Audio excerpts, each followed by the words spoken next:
वंदे मातरम। नमस्कार, जय Shri Ram. अंततोगत्वा bulldozer action पर माननीय उच्चतम न्यायालय का निर्णय आया। वह निर्णय जो 1 अक्टूबर 2024 को सुरक्षित रख दिया गया था, रिजर्व कर दिया गया था, वो आज अपने दस्तानों से बाहर आया और उसमें घोषणा हुई। वही बातें जो लगभग उस समय इसको सुरक्षित रखने से पहले आरंभिक नोटिफिकेशन में आरंभिक रूप से कहा गया था, कोर्ट के अंदर ही माननीय उच्चतम न्यायालय में ही ने उस समय जो बोला था कि उनको समय दिया जाए, ये जो अवैध है केवल उसी को गिराया जाए, केवल अपराधी या आरोपी होने से ही उसको उसके मकान को न तोड़ दिया जाए। तो जो बड़ी बड़ी बातें उस समय कही गई थी, लगभग वे ही बातें अभी सामने ला करके और अब आई है। अब उसको एक गाइडलाइन की तरह दे दिया गया है कि उसको कम से कम 15 दिन या अधिक दिन भी हो सकते हैं, इस तरीके का उसको पहले उसको नोटिस दिया जाए। नोटिस भी पहले के समय में ऐसा था कि वहाँ घर पे कहीं पे दीवार पे चिपका दिया जाए, उसको न करते हुए उसको रजिस्टर्ड पोस्ट से उसको उस पते पर भेजा जाए, फिर उसकी डिलीवरी हो और जो डिलीवर हो जाए उससे उसको आगे के 15 दिन का दिया जाए। मतलब कुल यूँ कहें तो सुप्रीम कोर्ट ने पूरा मामले को एक तरीके से बुलडोज़र कार्रवाई जो एक बड़ा अस्त्र शस्त्र बना था अपराध रोकने के लिए, अपराधियों में भय पैदा करने के लिए, उसमें इस गाइडलाइन से थोड़ा ठंडापन आएगा। लेकिन शब्द महत्वपूर्ण है। जो विधायी प्रक्रिया है, जो कानून है, कोई भी कार्य को कानून के ज़रिए ही किया जा सकता है। जो हमारे प्रशासनिक अधिकारी होते हैं वे कई बार न्यायाधीश भी बन जाते हैं। प्रशासनिक अधिकारी और न्यायाधीश में अंतर होता है। न्यायाधीश कानून की परिधि में सारी समालोचना करने के बाद में दोनों पक्षों को सुनने के पश्चात जो संविधान बोलता है, जो कानून बोलता है, उसके तहत निर्णय करता है। और प्रशासनिक अधिकारी उसमें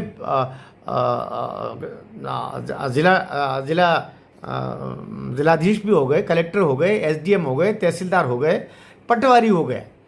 तो ये जो राजस्व अधिकारी, जिसको हम राजस्व अधिकारी कहते हैं, अधिकारी कर्मचारी जो भी, ये जो अपने तरीके से निर्णय लेकर के और उसको गिराने की प्रक्रिया आरंभ कर देते थे, उसके स्थान पर एक तरीके से जो ये पूरी विधायी प्रक्रिया हो, कानूनी प्रक्रिया हो और कानून का पालन हो, इसमें उन्होंने गाइडलाइन दी है कि प्रत्येक ज़िले में इस तरीके से एक बोर्ड बने, ज़िला कलेक्टर उसमें ये रहे, इस तरीके से उनको इतने दिन पहले उसको सूचना होना चाहिए।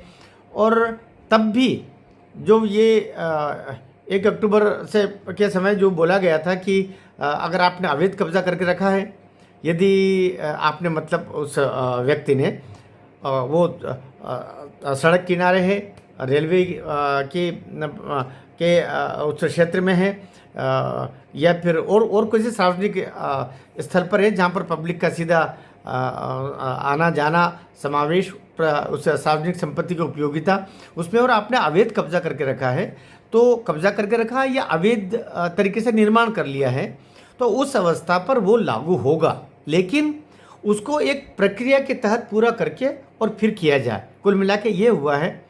अब इसको हो सकता है कुछ जो वामपंथी लाइन के जो लोग हैं वो कह दे कि ये तो समाप्त हो गया है, बुलडोज़र कार्रवाई ठंडे बस्ते में चली गई है। ठंडे बस्ते में नहीं गई है, उसको एक प्रक्रिया के तहत कर दिया गया है। इस प्रक्रिया का पालन करके उसको करें। जो गलत है वो तो गलत ही रहेगा, और जिस तारीख को गलत है उसके बाद में आप उसको सुधार कर रहे हो, कुछ कर रहे हो, तो वो भी नहीं माना जाएगा।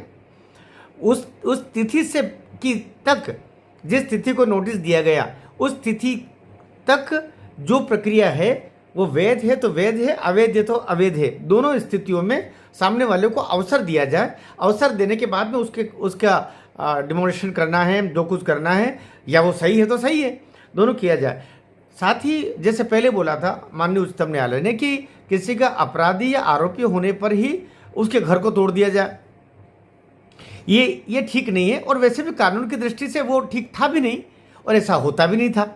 जितने बुलडोज़र एक्शंस हुए हैं, किसी भी मुख्यमंत्री ने, चाहे वो योगी बाबा हो अपने, या हमारे राजस्थान के मुख्यमंत्री हो, मध्य प्रदेश के हमारे मोहन यादव जी हो, या किसी भी अन्य राज्य में जहाँ पर भी अपराधी या आरोपी दोनों बातें हैं, उसमें उसकी उसकी जो संपत्ति है उसका मूल्यांकन करके, और उस समय भी बाकायदा सूचना दी जाती थी, 24 घंटे का या 48 घंटे का या 3 दिन का, जो भी समय दे करके उसका नोटिस चस्पा करके सूचना दे करके, और वो कई इसमें ऐसे रही सही जो उसमें उच्च न्यायालय में चले गए, न्यायालय में जाकर के उनको वहाँ से स्टे मिला भी, कहीं नहीं भी मिला। तो ये प्रक्रिया तो पहले थी, लेकिन ये प्रक्रिया पूरी राष्ट्रीय स्तर पर सुप्रीम कोर्ट के द्वारा तरीके से निर्धारित नहीं की गई थी। अब वो निर्धारित कर दी गई है, लेकिन बड़ी बात यह है, बुलडोजर कार्रवाई चलेगी, उसी तरीके से चलेगी, लेकिन प्रक्रिया की तरह चलेगी, इसमें कोई दो मत नहीं। अपराधी न तब बच पाए थे, ना अब बच पाएंगे, और ना उनको कोई बचाने वाला है, क्योंकि अभी इस केस में अभिषेक मनु सिंघवी, और इसमें दुनिया भर की पूरी पलटने लगी थी, इसमें करोड़ों रुपया होमा गया होगा इस बुलडोजर कार्रवाई रुकवाने के लिए। आखिर ये पैसा कहाँ से आ रहा था? ये पैसा उन्हीं के पास से आ रहा था, वकीलों के पास में, जो चाहते थे कि अपराधियों को खुली छूट मिले। लेकिन जनता है, जनता सुप्रीम कोर्ट की तरफ भी देखती है। यद्यपि इस निर्णय में थोड़ा सा ठंडापन आएगा, लेकिन धीरे धीरे करके ये एक प्रक्रिया हो जाएगी कि आप विधि विधान से आपने काम किया है तो आपका मकान कौन तोड़ेगा। केवल आपने कोई अपराध कर दिया है इस कारण से आपका मकान तोड़ दिया जाए, ऐसा नहीं होगा। आपने कोई गुनाह किया है इस कारण से आपका अवैध हिस्सा रहने दिया जाएगा, ये भी नहीं होगा। अर्थात लेकिन जांच आपकी तभी होगी, और अपने देश का कुछ ढांचा ऐसा बना हुआ है, ये भी कटु सत्य है, जो नहीं होना चाहिए। यहाँ सामान्यतया कुछ न कुछ अवैध होता ही है, और अवैध पर ही फिर उस समय जब जांच होती है तो ये अवैध, और फिर उसको तोड़ने की कार्रवाई हो जाती है। इसलिए अब जो निर्माण करता है, बनाने वाले हैं, उनको भी पहले से सावधानी रखना पड़ेगी कि ये वैध कार्य है कि नहीं है, वैध कागज़ है कि नहीं है, वैध तरीके से निर्माण हो रहा कि नहीं हो रहा है, नहीं तो वो उसी समय उसको ठीक कर ले, और नहीं तो जिस दिन जांच होगी उस दिन वो निपट जाएगा। भारत माता की जय।